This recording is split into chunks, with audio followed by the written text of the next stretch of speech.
start doing nothing. There are 3 moments throughout the day where you should start doing nothing. First moment throughout the day, shower. When you're showering, don't listen to music, don't listen to the podcast, don't do anything, just be with yourself. Second, while you're in the car, when you're driving to work or when you're driving somewhere, no music, no podcast, no nothing. Be with yourself, breathe, observe your thoughts, and do nothing. And the third moment throughout the day is when you're eating your meals, especially if you're eating by yourself, which a lot of people are. I know a lot of people work from home, so they make themselves their meal and they eat by themselves. But a lot of people whip out their phone or throw on TV or throw on YouTube. Don't do it. When you're eating your food, just do nothing. Welcome back, everybody, to episode 52 of the Clean Kitchen podcast. And I have a question for everyone listening to this podcast episode right now. How many times a day do you think you pick up your phone to do something, but then you end up opening up Instagram or TikTok, and then 10 minutes later, you completely forgot why you picked up your phone. You find yourself scrolling through these social media apps. And then you're like, wait, what just happened? Like, what was I supposed to do? Have a number in mind, but this is exactly what we're going to be talking about today and how to fix that, how to prevent that from happening in the first place. Kevin, good morning. Good morning. Yeah, I know my number is very high. I do that all the time, and I hate it when that happens. And we are going to talk about that today. Yeah, I do that too. And I don't want to complain about this, but obviously my job is social media. So when I go on Instagram to post a quick story and then I get lost and then one video pops up, I watch that video and then I'm like, oh, let me just keep scrolling. And then I'm like, wait, I was just supposed to post one story and now I've been scrolling for 5 minutes. Yeah. So I need help with this. I know. With Instagram, they call them reels because they reel you in. Did you know that? No. Is that why? No, I made that up. All right.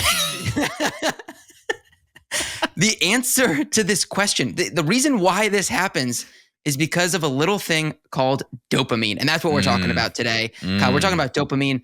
People have probably heard the word before, but we're going to break it down very simple for anyone that's never heard it, has no idea what it means, so they can understand how it drives what we do. So let's talk about it. Dopamine. Why does it matter? First of all, we want to understand dopamine because if we understand how dopamine works, we can actually be more productive with our lives. We can take back control of our lives from social media companies that have seemed to taken control of it from us. So that's important.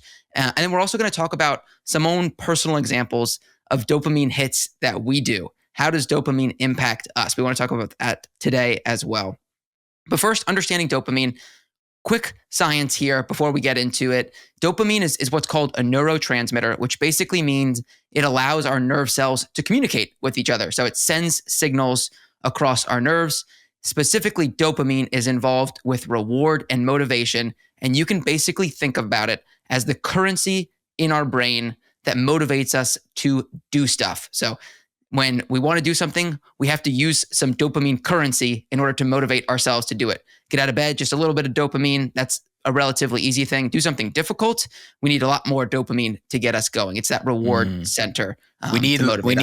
So it's almost like we need that motivation to do something.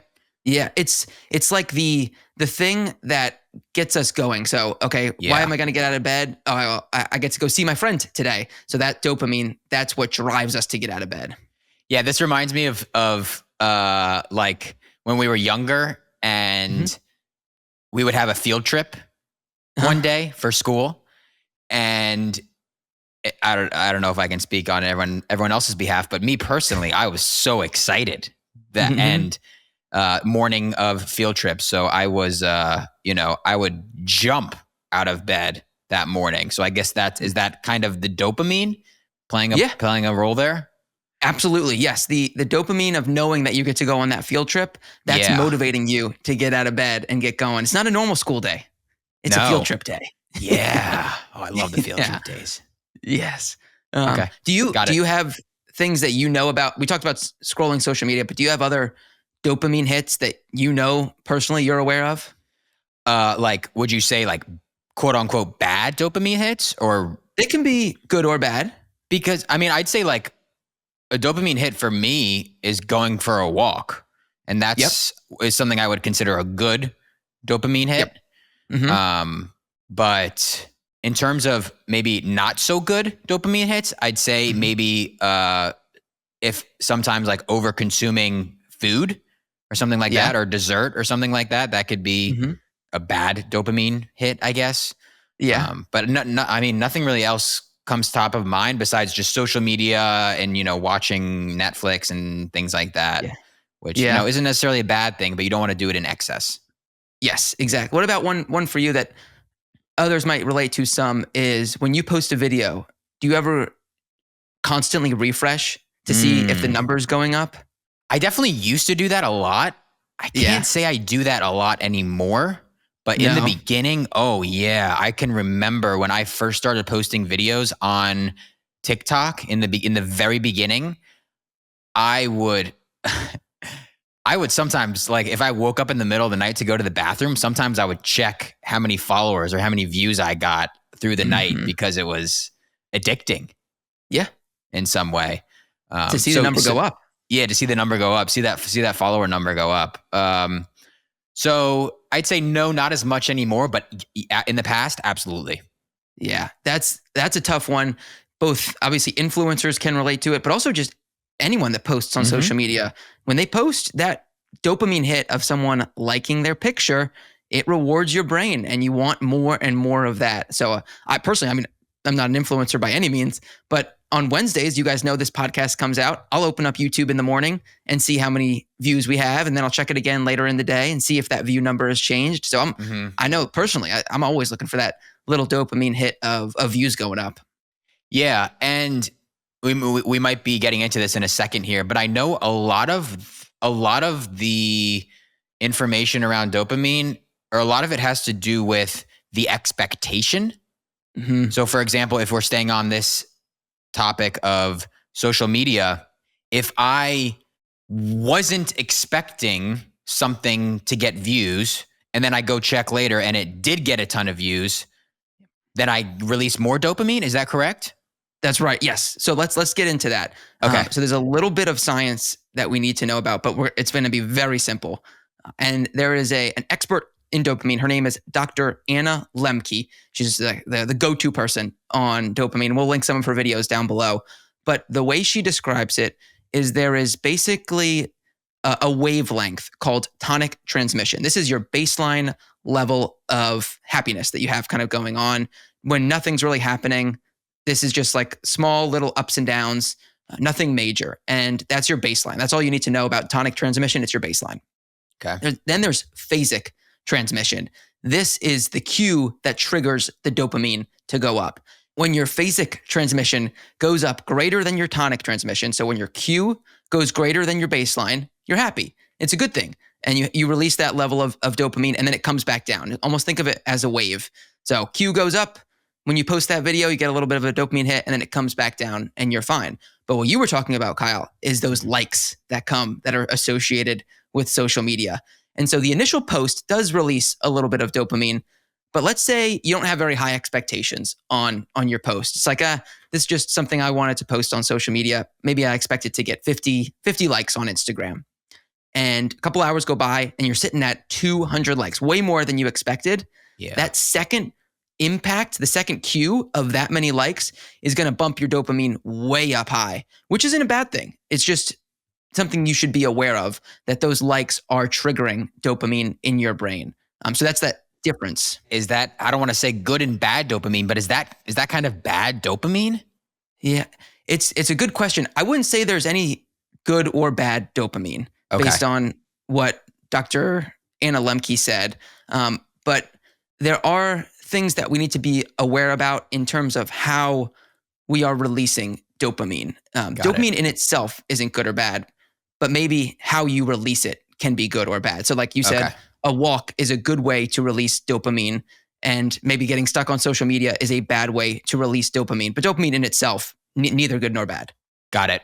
I appreciate that explanation. Also, follow-up question with what you just did, which you may be getting into, but I'm getting excited because I'm learning a lot right now. If staying on the social media, example, if I have a video that I'm going to post and I'm like, oh, this is going to get millions of views. This is going viral. This is it. I post the video. I get that initial dopamine when I post the video, correct? Yep. Is that the cue that you were saying? That's the cue. Yep. That's exactly the cue. And then the video just totally flops. It gets 5,000 views. Then what? Then what's happening in my brain and related to dopamine?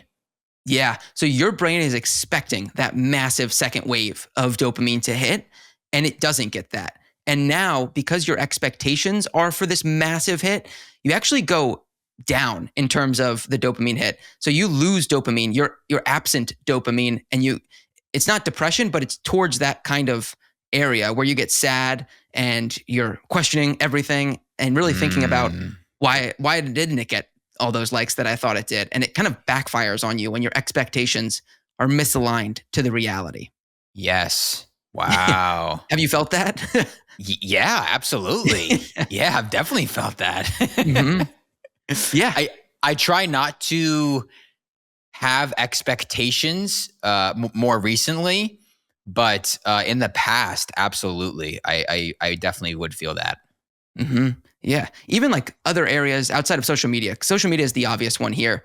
But even like maybe you have an expectation of how a conversation is going to go with a friend or a colleague, and you've built it up inside your head of, okay, this is going to be this great conversation we're about to have. I'm going to hit on these points. They're going to hit on those points, and we're going to be productive. And it doesn't go that way. You're going to leave that conversation feeling like a complete disappointment, like things went horribly wrong. But it was really because in your mind, you've built up this expectation of a massive dopamine hit, and you didn't get what you wanted. And so you ended up walking away really upset about it. Yeah. I mean, it all comes back to being in the present moment, basically, not trying to anticipate things that are going to happen in the future, not trying to, not worrying about conversations or, I guess something I always used to do was like worry about the future and like thinking about all the different ways that this could plan out. So I'm ready for it. You know what I'm saying? Oh yeah. But I guess even the same thing with, you don't really want to anticipate like, oh, I'm about to have a really good conversation with this person, because then if it's not so good, then you go below the baseline basically for dopamine. Yeah. Super interesting. It is. One of the things our dad always said growing up is hope for the best, prepare for the worst. And that always was something that stuck with me. And it's like, yeah, I hope this conversation goes great, but let's just assume it's a horrible conversation. And then if it's not, then great. That's maybe a tip there of how to approach this is, look, I'm posting this picture for me. If it gets likes, great. That's awesome. But I'm not expecting anything. I'm hoping for the best, but preparing for nothing. Yeah. You don't necessarily need that outside validation from other people. You don't need those likes. You don't need those comments. Just do it for yourself.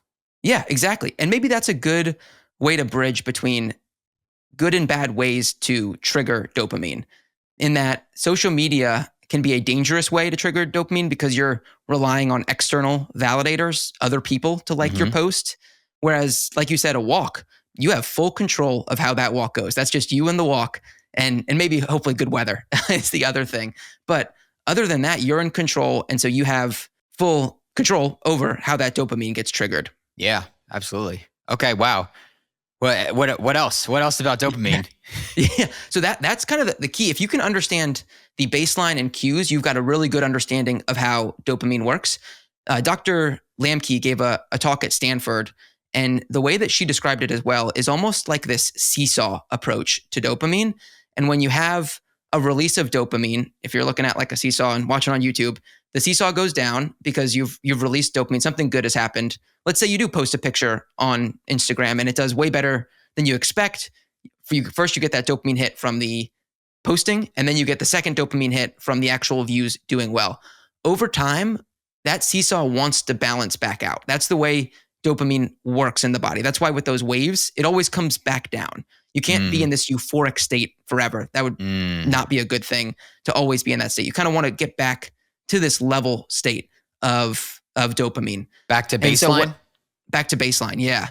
And so the way she described it, which I thought was really interesting, is you almost have these gremlins on the other side of the seesaw that are going to weigh it back down to get it back to level.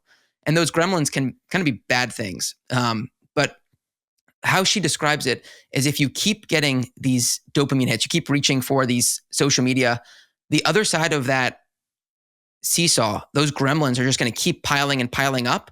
And that can lead to something that many of us are probably familiar with, which is addiction.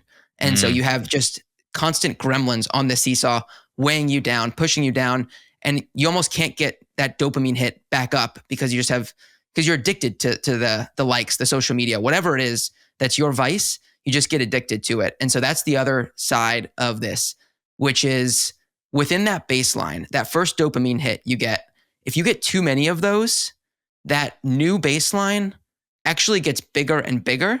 And what you need is a bigger hit in order to get out of this baseline view.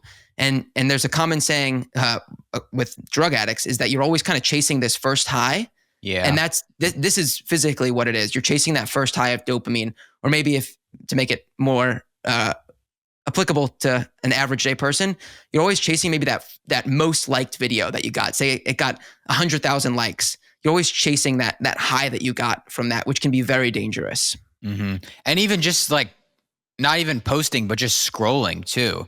And you almost develop a tolerance to scrolling, and then you need more, and you need to see more videos to get that same dopamine hit, right? 100%. Okay. Wow. Yep. Yeah. Makes perfect sense. Yes. And social media companies are very aware of how this works. They've designed their algorithms around these different dopamine hits. So, man, I've been scrolling for a couple minutes. Haven't really seen a good video. I think I might just exit out. I'll just give it one more and then see. And then it feels like magically all of a sudden that next video is just reels me back in, and I want to keep scrolling. And so it's like they know when you're almost done. I think they have some back-end algorithms, but they definitely play on this. I've seen that. And then I've seen another explanation that if you've been scrolling for a while, then they'll send like a notification that your video got a like or something like that. It's like they're saving it for when they need to draw you back in to keep that dopamine center full and rewarded.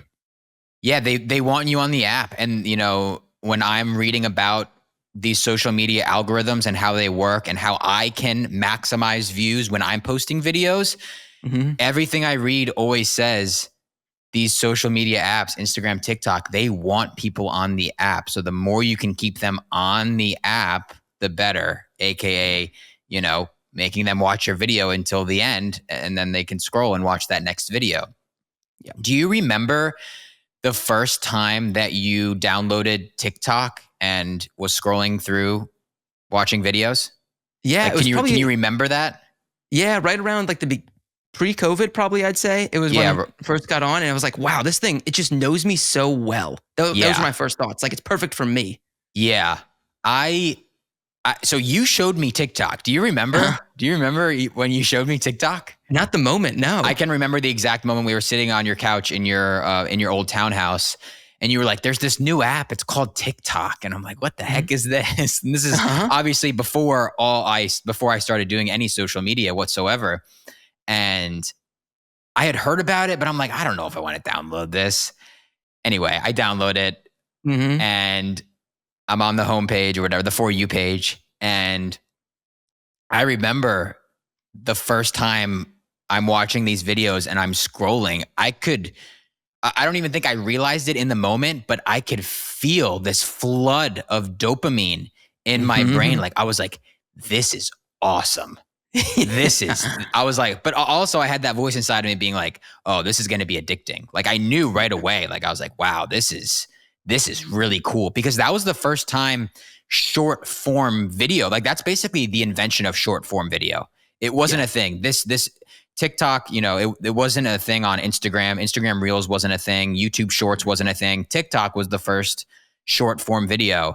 And I can remember the happy that it was almost like my brain lit up when I was scrolling, watching these videos, and then it learns what you like, and then it suggests videos customized to you based on your interests and hobbies, and then you're really in, and then they got you.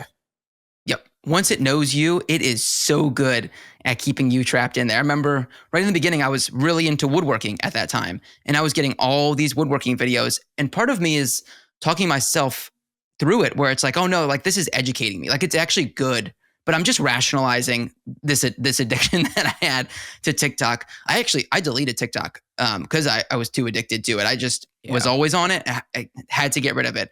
So that was one tip that we have. Maybe we can go into tips for kind of dopamine detoxing here now. Yeah, absolutely. Yeah. Well, you want to quickly kind of explain what dopamine detoxing is? Yeah. So dopamine detoxing, it's a phrase people may have heard before. This is not detoxing from dopamine. This is detoxing from dopamine inducing activity. So this was like the good versus bad dopamine. Dopamine in and of itself, not a bad thing, but how you receive it can be. And so we have 4 rules for controlling your dopamine or dopamine detoxing. First rule, pain before pleasure. This is a phrase you may have heard. It actually works. So if you do something tough before you're rewarding yourself with whatever your dopamine hit is, Netflix, Instagram, that actually does something in your brain where you are lowering the tolerance that you need for dopamine. So if I'll go get a workout in before I watch Netflix, then that's going to be a good thing for me because I'm increasing my dopamine from the workout first and not just from the Netflix show alone. So there are some science benefits to that pain before pleasure. Yeah, and so while you're working out, you're releasing, we'll say, a healthy amount of of dopamine, but then you're also getting all the other benefits that come with working out. So, working out, fantastic. That's rule number 1. Rule number 2 is what we'll call the rule of avoidance. And so this is where you want to find moments, maybe it's throughout your day, where you're not doing anything that is high dopamine activities.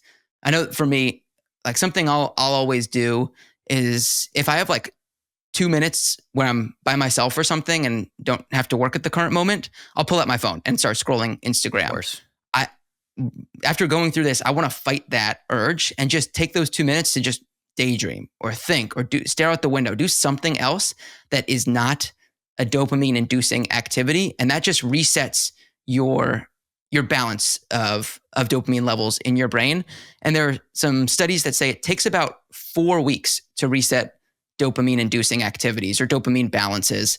So you need to avoid those addicting behaviors altogether for 4 weeks to completely reset. So 4 weeks is quite a bit of time there. Yeah, it is. Yeah. So basically, finding those moments when you're not doing anything and your default is to just take out your phone and scroll. Yes. Or take out your phone and see what notifications you have on your phone. But instead, just be present. Take a few deep breaths. Like Kevin said, maybe look out the window, look at some trees, look at the clouds, anything that can basically bring you to the present moment is what I'm hearing you say.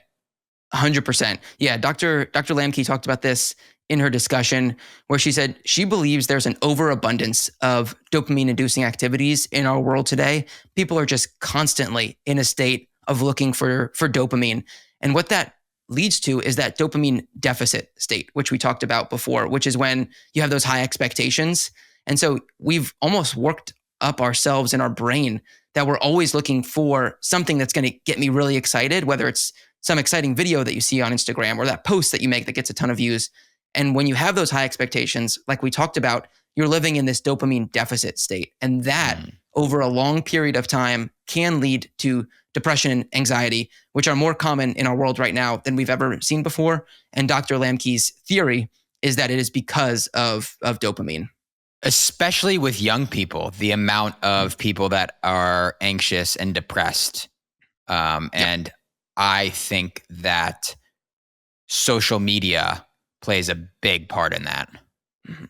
Yeah, 100%. It's like just something that people are so used to. Even now, I think about sometimes when I'm watching TV, I watch maybe a sporting event that's on or have a Netflix show that's like somewhat on in the background. And then I'll notice I take my phone out and I'm also looking at social media at the same time as I'm trying to watch this TV show. And it's because my brain is so used to this high level of dopamine that it needs that TV alone now doesn't get it done. I need TV and social media at the same time to reach that level of dopamine. And that's a lot in just a process. And I'm sure other people can probably relate to that. Oh yeah, I mean, I know I've done that myself, and we're gonna get into some tips and strategies to kind of reset your dopamine. Hmm. I guess you can say, and that's the other thing too. If you are going to entertain yourself, I guess it's much better to do that through a long movie or a long podcast or a TV series like that. I assume is going to be much better than going on social media and getting those quick dopamine hits through scrolling these short form videos. Yep, absolutely. Okay. All right, that's our second rule of avoidance. So Okay. if you can avoid it at all costs, then that is going to be powerful. The next one, if you can't or struggle with that, rule of barriers, and this is probably my favorite rule. And there are a couple different ways you can create barriers, but one good one. Let's say you get a dopamine hit from sugar. Maybe you're a chocolate addict. You love your little hit of chocolate at the night. That also releases dopamine, and Midday that's not squares. necessarily a bad thing. What's that? Midday squares. Midday squares. It's not a bad thing. But that is releasing dopamine quite a bit in your brain. And so one way you can avoid it is just not have that food in your house. You're creating a barrier around it. So that sugary late night snack that you have, just don't have it in your house. It's a lot harder to eat it when it's not there. So you can create barriers like that in your life that help you avoid those dopamine hits. Out of sight, out of mind. 100%. Yep. So like putting your phone in a different room or putting your phone where you can't even see it. So you're not even thinking about it. So you're not even tempted to grab it. Yep. That's a rule. That's a barrier. Yeah. Exactly. You got to make an effort to go get the phone, open Instagram, anything you can do to get in the way. It's actually pretty helpful. Yeah. I like to kind of pretend sometimes that, I have this little, table near my front apartment door where my phone charger is. And I like to plug my phone into my phone charger and almost pretend like it's a landline phone, like it has to be plugged in. So if I want to use my phone, I have to go over there and I have to stand there in front of this table and do whatever I have to do instead of taking it with me wherever I go. So I'm like, oh, I have to post a video. Okay, I'm going to go stand by this desk. I'm going to post the video and do nothing else. I'm not going to stand there and scroll. I'm not going to watch videos. I'm going to post the video and then I'm going to put my phone down and it's going to stay at this table plugged in. And that's something I've been doing recently. That's a pro tip right there. Yeah. Landline phone, though, that's that's old school. Yeah. Yeah. do you remember when we had a landline phone? Of course. Of course. Okay. All right. So Oh, you yeah, still yeah, remember? yeah. Okay. Yeah. On the hanging on the wall. Yep. Oh, yeah. Of course. Yeah. Yeah. Of course I remember that. Yeah. Yeah. Bring those back. Bring those back. That's true. It's too easy to talk on the phone now. Yeah. Well, Yeah. talking on the phone isn't necessarily bad, No, it's not bad. right? That's No. got to be a healthy kind of dopamine hit. FaceTiming someone, Yeah. talking to someone on the phone. Yeah. Yeah. All right. Our fourth rule. Yeah. Fourth rule. Okay. Last one. It's the rule of boredom. And this is kind of basically something I think we've been hinting at this whole time is learning to be comfortable with being bored or avoiding these intensity, thrill-seeking moments that you have in your life. Learn to just stand there and think. This one is one that I think I struggle with personally a lot. I do not like to be bored. It is like anti who I am is being bored. So even on times when I'll go for a walk by myself with the dogs, I'll put a podcast in and listen to it. And that's not a bad thing, but it would be better for me to just go on a walk and just go on a walk for the purpose of being on a walk and enjoy the moment around me, not have anything playing in my ears. I think that's something that I'm taking away from this episode. I want to try that out. Yeah.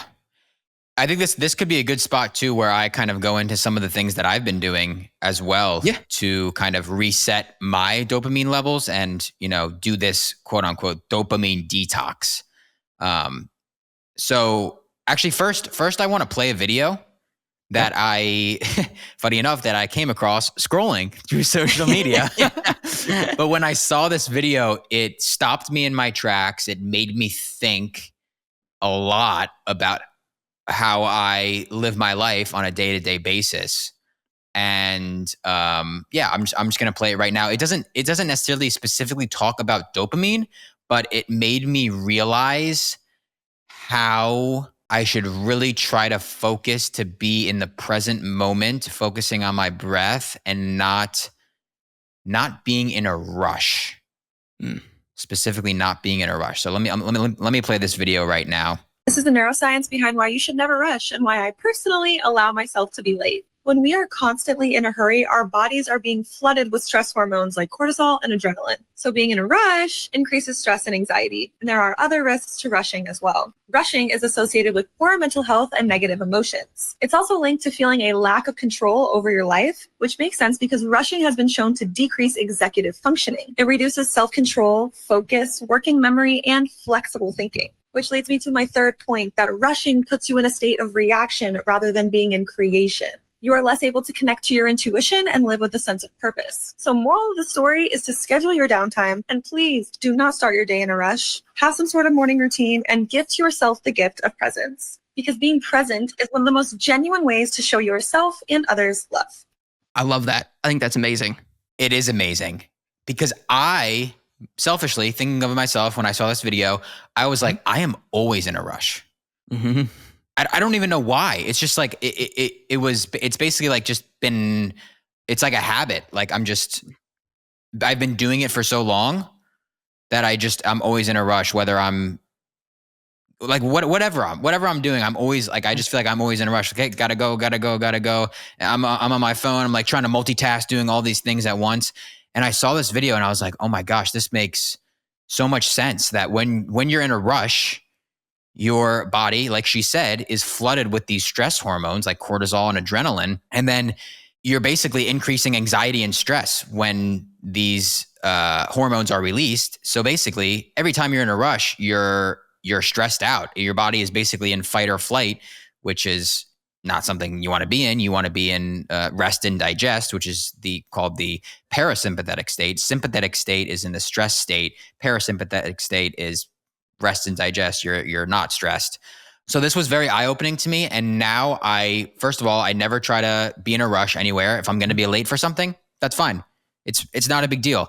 Wherever you're going, hopefully the person that you're going to meet or whatever you're going to do, like it's not a big deal if you're a couple minutes late for whatever you're doing, but also, plan ahead and try to get there early.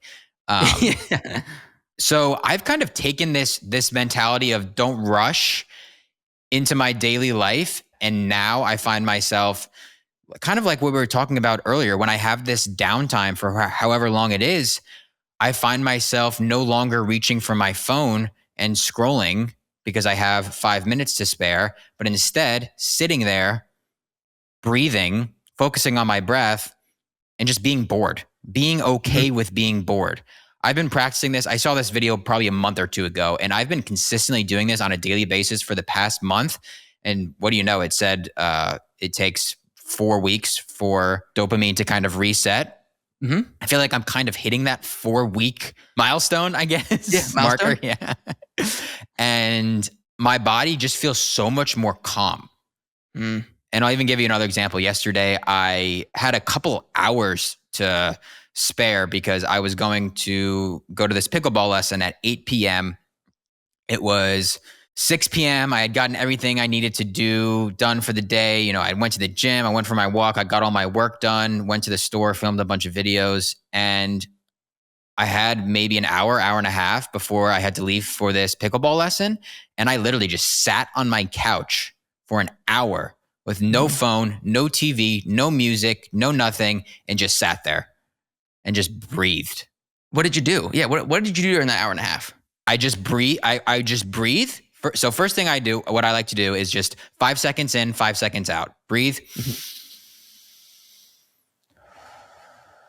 5 seconds in, 5 seconds out. People also like to do box breathing, which I think we've talked about before on the podcast, which is think of a box with 4 sides or a square with 4 sides. You do inhale 4 seconds, hold 4 seconds, exhale 4 seconds, hold 4 seconds. Those are some of the most popular breathing techniques. Recently, I've just been doing 5 seconds in, 5 seconds out because it's easy. And I just let my mind wander, observe those thoughts, maybe think, oh, why did I just have that thought? And then kind of just going deeper into that.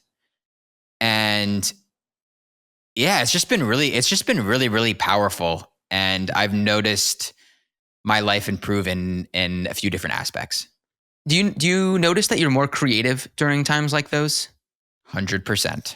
Yep. Which Yep. obviously is good for you with your job.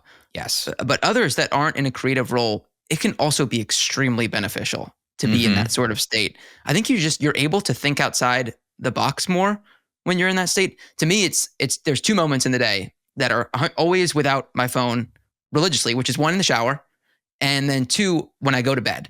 And those 2 moments in the day, I feel as though I am my most creative. I feel like I'm coming up with new ideas during those 2 times, and it's because there's nothing around me that is distracting me. I'm just doing the thing that I'm doing right now, living in the moment. But I thought it was so powerful. You described the rule of boredom before knowing about the rule of boredom in what you were doing. But then 2 other things that stuck out to me in that video. One, it's almost about like taking control over your life, which is what we had talked about early on. And that's what you've done when you put your phone in a different room, or you put it away and you just sit there. You're taking control of your life in that moment. And then the other thing that she said in the video is she said, set time aside for nothing. And that's something that I think is really powerful, where it's like from 2 to 2:30 today, I'm not going to do anything. I'm just going to sit there. And that's kind of, I've never done that. It sounds like you've done that. That's really hard for me to think about. Yeah, it is. Yeah. And your body's going to be like, no. Like you're going to sit down for these 30 minutes and your body's going to be like, no, I want to get up. I want to go check my phone. I want to watch that video. I want to go on YouTube. I want to do all these things, but you have to your mind is very powerful. Just be like, no, we're just going to sit here for 30 minutes, let our mind wander, take deep breaths, be in the present moment. I know this kind of sounds like woohoo, but like being in the present moment is so powerful. And I'm constantly striving for that on a daily basis. You mentioned in the shower, you feel you're most creative because you're not on your phone. You're not doing anything. I'm all about how do we implement these things in the easiest way possible. And I think there are 3 moments throughout the day, basically every single day, that you can implement these things. And this is where I started. I started with these 3 things, and then I took it to the next level by, I have an hour to spare. Let me sit on my couch and do nothing. Yeah. The 3 moments throughout the day, which Kevin already mentioned, one of them that you can start. Basically, we should get a T-shirt that says this: start doing nothing. There are 3 moments throughout the day where you should start doing nothing. First moment throughout the day, shower. When you're showering, don't listen to music. Don't listen to the podcast. Don't do anything. Just be with yourself. And this is something else I've been doing: deep breathing, 5 seconds in, 5 seconds out when I'm in the shower. When I wake up, I brush my teeth and I shower first thing right away. It's almost like how I kickstart my day. And when the first thing I do is, taking deep breaths and being in the present moment, basically first thing in the day, you are setting yourself up for success that day because you are starting off fantastic in the present moment. So in the shower, no distractions, do nothing. That's the first thing. Second, while you're in the car, kind of trying to do this chronologically, I guess. A lot of people drive to work. Some people work from home. When you're driving to work or when you're driving somewhere, no music, no podcast, no nothing. Be with yourself, breathe, observe your thoughts, and do nothing. Okay? I'm with you. Okay, you follow me so far? Oh, yeah. Okay. And this is something that I've also been doing recently, game changing. When you're in the car, just be present. I like rolling down a window to like kind of hear nature too. You hear the birds, you hear the wind, all that kind of thing. Amazing. I have my window open as we're recording this podcast. It's raining a little bit. It's kind of calming. Yeah, it is. It's nature's calming medicine. Yes. In the shower, in the car, and I'm not saying like every single time you get in the car you have to do this, but maybe shoot for once a day. I get in the car multiple times per day. Maybe once per day you're doing this session of doing nothing. Yeah. And the third moment throughout the day is when you're eating your meals, especially if you're eating by yourself, which a lot of people are. I know a lot of people working from home, so they make themselves their meal and they eat by themselves. But a lot of people whip out their phone or throw on TV or throw on YouTube or whatever. Don't do it. When you're eating your food, just do nothing. Eat your food. Look closely at your food. When I eat outside, I can see like the different like patterns on food. It's very, very interesting. Like a banana, for example. Cut up a banana, look at it. You can see like there's detail in the banana. Look at your food. Be present take deep breaths, eat your food, and don't have any distractions. If you implement these 3 things in the shower, in the car, while you're eating, do nothing, just be present, your life will change. Yeah, start doing nothing. I love it. Start doing nothing. Sounds simple, but very difficult, I think, just given how used to being constantly stimulated we are. I think it's very difficult in the beginning, but I think as you get used to it, it becomes easy, and you notice how, at least I'm speaking from personal experience here, how calm you are, how much calmer you are now that when you're doing nothing.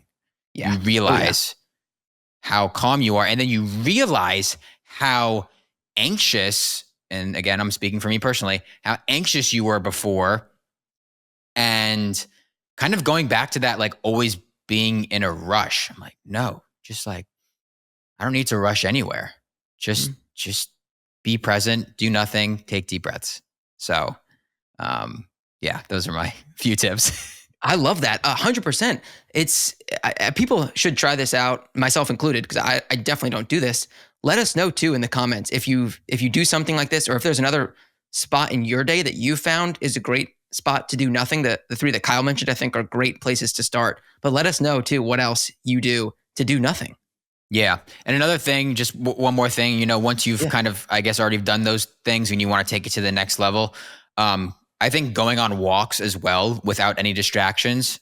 I normally still bring my phone with me when I go on a walk, but I do put it on airplane mode. And so I'm not getting any notifications. I can't scroll or anything like that. It's almost like a meditation walk. I've experimented. I've done a lot of meditating in the past. I'll do it for these short amount of time, but then I end up stop meditating just because I don't do it one day, and then one day turns to two turns into a week, and then before you know it, I've stopped meditating. So I've almost replaced my daily meditation of, the classic meditation of sitting down with your eyes closed and breathing. I've almost replaced that with my daily meditation walk, and I enjoy it so much better. So in the morning, I go for a 15 to 20, sometimes 30-minute walk, depending on the day and what I have to do that day. One of the first things that I do in the morning, I wake up, I shower, boom, I'm present. Step 2 is I go on my balcony, I get some morning sunlight. Again, no phone, no distractions. And the third thing I do is I go for this daily meditation walk. And that is another moment where I'm just present with myself.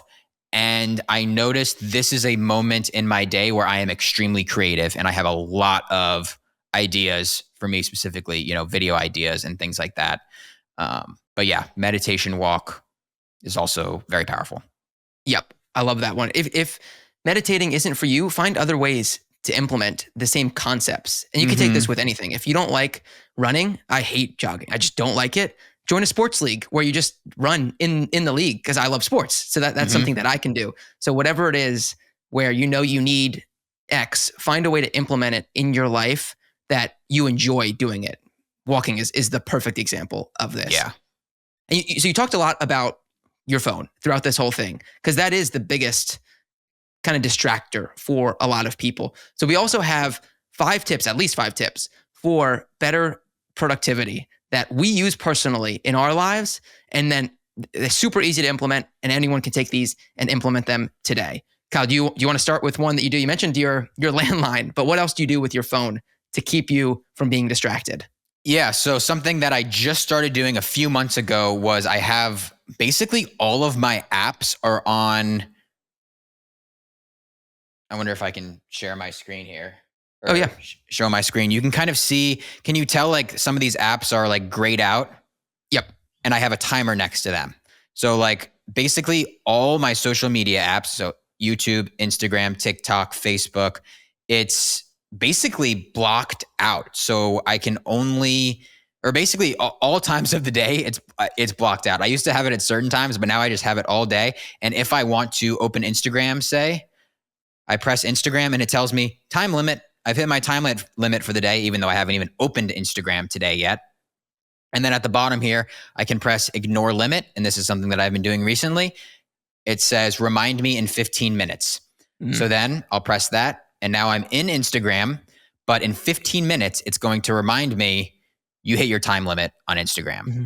So this is just something for me, especially first thing in the morning. I found that I always check my phone first thing in the morning. I always would go on Instagram and I would check how many followers I have. I would check how my video did yesterday that I posted. And I would just check all these things first thing in the morning just because I had been doing it for so long and it was out of habit. So when I put this timer on my phone, I would wake up, I would go to my phone, I would try to press Instagram and it'd say, nope, you hit your time limit. And I'd be like, yep, I hit my time limit. And I put my phone down and then I just broke that habit. There's a saying that I love from Dr. Joe Dispenza. He's like this meditation guy, if you've ever heard of him before. He has a book that is called Breaking the Habit of Being Yourself. And I think that is super powerful because we get stuck in these loops, in these activities, whatever it is, and we just get stuck and we have to break that habit. So that's just one example of breaking the habit of being myself. I was checking social media first thing every morning, and then guess what? I would check my followers and then I'd start scrolling.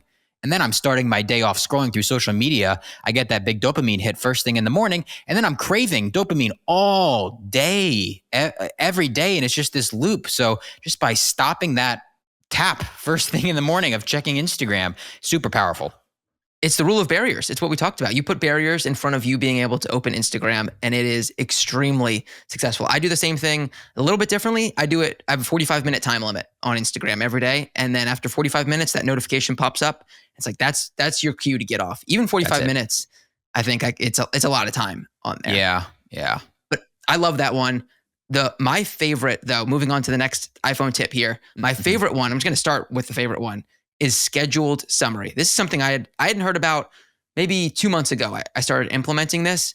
My phone was constantly buzzing from notifications. And then when that phone buzzes on my desk, even if it's face down, I pick it up and lift it, and I got to know what that notification was. What was it? Most of the time for me personally, it was some sort of random sports notification that I did not need to know about. I've got all these sports notifications set up on my phone because I like to know about this stuff, but it was buzzing all day and driving me insane. And then if I was working on something, that buzzing would interrupt all the momentum I had on working, and it was driving me nuts. And so scheduled summary is my savior. 3 times a day, I get alerts on what's going on. 9 a.m., 4 p.m., and 9 p.m. Those are the only 3 times I get notifications throughout the day. Otherwise, I have to go onto the app and check it. And so this is within the iPhone settings. You go in, set up scheduled summary, add all your apps onto there. And then at 9 a.m., I get a morning summary of all the notifications that I had throughout the past 12 hours. Same thing happens at 4 p.m. and same thing then at 9 p.m. And it completely changed my productivity. I'm not constantly buzzing on my phone, and I'm not picking up my phone every 5 minutes to check what's going on. Love scheduled summary. Oh, I absolutely love that. I hadn't heard of that before. So thank you for that tip. And yeah, I feel like it's super powerful, or it really interrupts your work if you're in a flow, you're working, you're in a flow state, I guess. You're getting a lot of work done, you're focused, and then you get that notification, and then it takes you time to get back into it, like you basically just mentioned. So it'll send you basically all the notifications that you've gotten, like you said, in the past however many hours at these specific times. Exactly. Gotcha. I know those 3 times, that's it. And it's just in the settings of iPhone. Yep. Yeah. We can leave a link too in the description, but if you just Google scheduled summary, there's so much, I just watched a YouTube video. It takes about 5 minutes to set up. Gotcha. And same thing with what I just talked about earlier. You just go in settings and then you go in screen time, and then you can set up all those kind of apps and timers and stuff like that. And you kind of mentioned in the beginning, but notifications as well. I have all my notifications turned off except for text, phone. I think that's it. Yeah. Text, that's all. Phone, texts, and phone calls. That in and of itself is huge. If you haven't turned off your notifications for all these random apps that you have, turn them all off. Yeah. Just so many turn notifications. Oh my gosh. It's so much better when they're off. Yeah. Even when I download a new app, the first pop-up message you'll get on any new app is, do you allow this app to send you notifications? Now I've just started saying no more notifications. I do not need them. And on the pro tip there about no notifications at all, like texts and stuff like that as well, you can actually, if you're worried about that, like if someone is might be calling you, you can actually add people to like let this person call me through. So I have no notifications from, this is another pro tip, number 3, no notifications at all from 9 a.m. to 12 p.m. every single day. Just nothing at all. It's basically on do not disturb, except for if someone from my favorites calls. So there's like 7 people that I have in my favorites that if they call me, I feel like it's something urgent and I'll pick up and answer it. Otherwise, most of the time it's spam. It's nothing important. And I'll just call them back later in the day. So that if you're worried about that, you can add people to your favorites list and then they can still call you, notify you. Yep. I love that. Yep. All right. What else? What other iPhone tips for productivity do you have? So I kind of mentioned it earlier, but putting your phone in another room is also great. Out of sight, out of mind. I put mine, like I said, near my front door on this table, plugged in. It's like, oh, that phone is, it's plugged in. It's stuck there. So yeah, putting your phone in another room is a lot more powerful than you may think.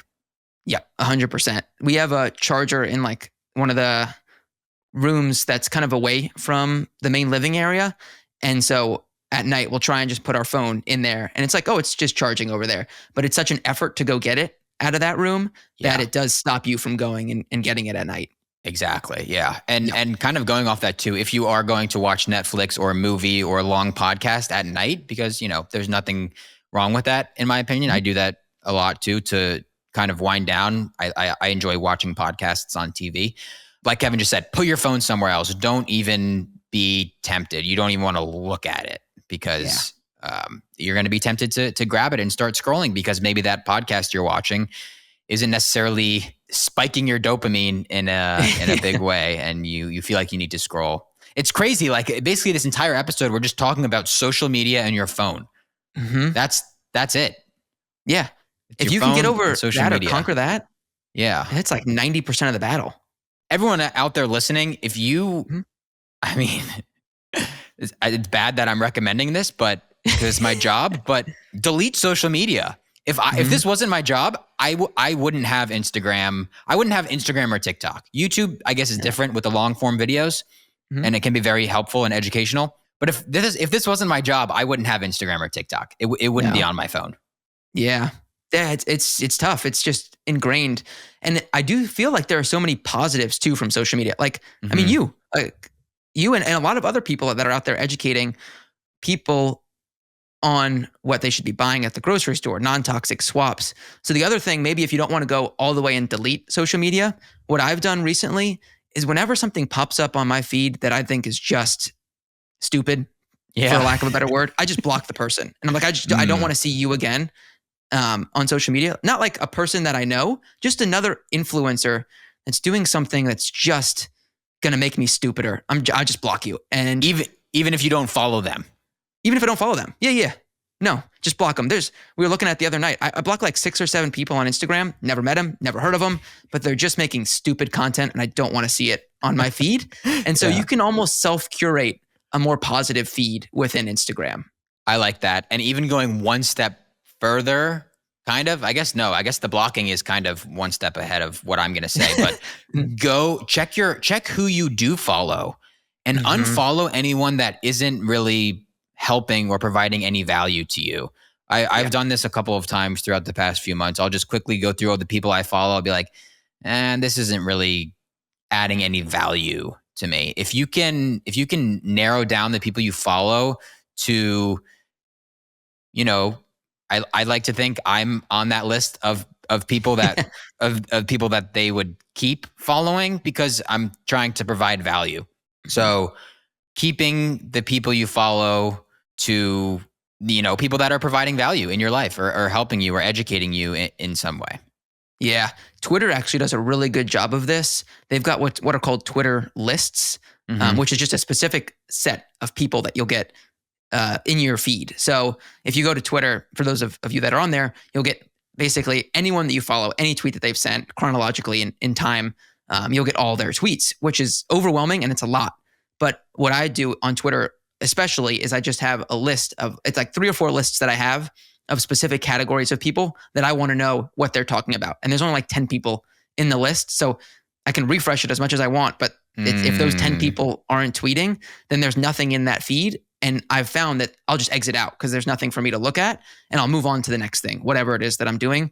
So I wish Instagram had like an Instagram list. Maybe they do, maybe that I'm not aware of, but it's just like 10 creators that I can add to this list. And this is all I want to see. Anything else is just a distraction. I really like that. I really, really like that. And I feel like that's how social media used to be. It was like, I mean, not these groups specifically, but it was like whoever you follow, that's the content you're going to see, and that's it. Now, as soon as you catch up with everyone you follow, it starts showing you all these different videos from all these different creators, and it never ends. It literally never ends. So yeah, I like that. Hopefully Instagram adopts that. Maybe they'll steal something from Twitter or X or whatever you want to call it. Yeah, X. Sorry. There we go. Okay, I think those are some good iPhone tips there for productivity. Just taking those, implementing them, all of those take about 5 minutes to implement and make a massive impact on your life. I think that's all we've got on dopamine, but we're not done. Last time we did a little segment that we talked about a product that we've been using that we really like, and we got great feedback on this little segment at the end to end it. So we're going to make it an official thing, and we got a name for it. It's called Dessert. It's that little thing at the end of each podcast where you're looking for a little something sweet to end your day with, and we've got that for you. Kyle, what's for dessert today? Dessert. Oh, I like that. What's for dessert today? Midday squares. Just kidding. You can tell that I've been eating a lot of midday squares recently. What am I having for dessert today? I am having, this isn't going to make sense. So something that I've been enjoying recently and using a lot recently is a... Pause for dramatic effect. This is this thing. This. Okay. Can you see this? It says ATG US. What does that mean?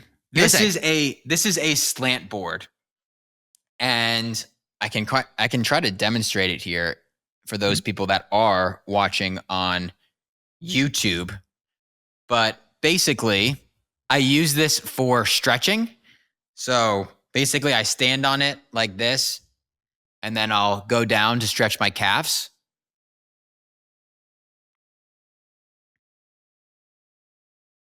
Like that. And I'll also use it for other stretching like this. This is great podcasting here. And get the hamstring and behind the knee. Anyway, I ordered this thing like months ago, and I use it every single day. So this is my dessert. This is for dessert. It's a slant board. If you can't see it on YouTube, it's probably like, I don't know, 1.5 feet wide and a slight just slant to it. A piece of wood.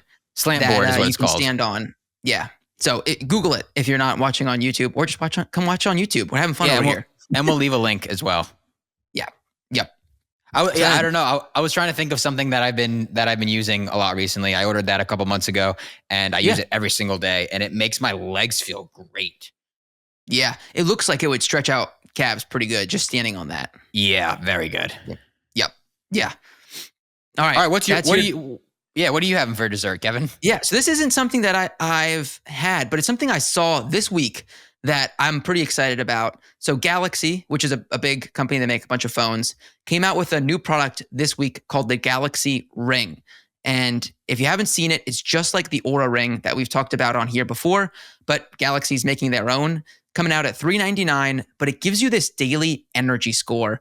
And to me, it just got me excited because being able to know information about your body and how it's operating, I think is going to be so powerful in the future. Not even the future, like now. It's powerful now. Whoop does it. The Aura Ring does it.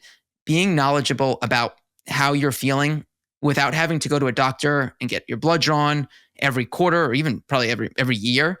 I think that's the future where you're just going to know how your body is, and it's going to make us so much healthier as a species, honestly. I know it sounds dramatic, but I think it really is, to just be able to know, okay, I got good sleep last night, or no, I did not sleep well last night. I need to do X, Y, and Z for my body to recover myself. I think that's the future. Yeah, I agree. And you get like this real-time feedback of whatever you're doing. For example, I use my Oura Ring to see how I sleep specifically. Also, by the way, another side effect, I guess, if you will, of being present constantly throughout the day, not being distracted, is that for me, I would always, and I'm still, struggling with this and dealing with this myself, but I would always, when I would lay down to go to bed, I would always have all of these thoughts as soon as my head hits the pillow. What am I going to do tomorrow? Like going through what I did that day. What did I mess up during the day? Like basically running through all these things, thinking about all these different things. And then before you know it, I'm sitting there for 30, 40 minutes and I'm not asleep yet. Mm-hmm. And I think that's mainly because I wasn't allowing myself to be present. I wasn't allowing myself to think throughout the day and have these thoughts throughout the day because I was always stimulated by something. Social media, YouTube, TV, eating, whatever it is. And now that I've implemented these times throughout the day where I am 100% present in the shower, eating my food, going on daily walks, in the car, I have so much time to myself. I have so much time to think about whatever I want to think about. Don't necessarily stop your thoughts from happening, allow them to come up and just observe them. And now, and it's great. And you're basically just, I'm basically just proving your point right now. I can see on my Aura app that I have been sleeping way better. I used to wake up 6, 7, 8, 9, 10 times throughout the night, just quick couple minute things, which most of the time I don't even remember. But when I check my Aura app in the morning, I see I've woken up 10 times and I'm like, man, that's crazy. The past week or two specifically, I have been waking up maybe once, maybe twice, no more than twice. Sometimes I'm sleeping throughout the whole night without waking up. And I'm just like, whoa, this is crazy. Like this never used to happen for me since I got my Oura Ring a year and a half, 2 years ago. Never happened. And now I think part of that is because I'm doing these, I'm being bored throughout the day. I'm letting my thoughts happen. And then when I hit the pillow at night, I'm ready for bed. I've already had so many thoughts throughout the day. I've already thought about what I did during the day. I've already thought about what I'm going to do tomorrow. I already have it all planned out. So I don't need to worry. I just need to sleep.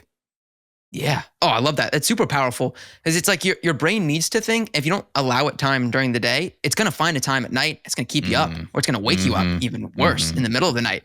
So allow your time, allow your brain to think during the day, tire itself out. So much more powerful.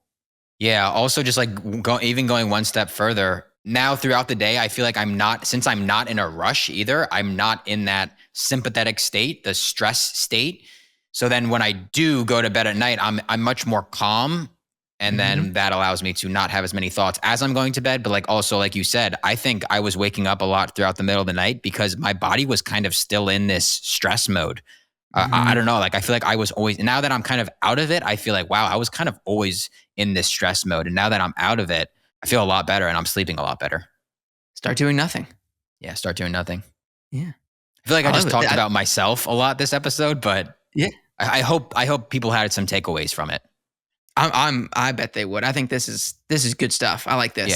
Yeah. I mean, I learned a lot too, as well. Yeah. Oh yeah. Yeah. Okay. Anything else? Are you gonna buy this ring? What is this Samsung ring? The Galaxy. Yeah. I don't know. I want a ring. The other thing, the battery lasts 7 days, which I thought was pretty impressive. I don't know what Aura is, but 7 days seems pretty strong. Yeah, I'd say I probably charge it every 4 to 5 days or something like that. Okay. So similar. Pretty similar. Yeah, it looks exactly like the Aura ring. I thought they bought Aura the first time I saw it. Yeah. All right, well, let us know if you're going to buy this Galaxy ring or any other, wearable device that you're interested in, or what is your dessert? What product have you been liking recently, or what do you want to purchase or do in the future? Thank you so much for listening to this episode. Hopefully you had some great takeaways. Remember, if you're watching on YouTube, hit that subscribe button, new episodes every week. Leave us a rating or review on Spotify or Apple Music. Thank you so much for listening, and we'll see you next week.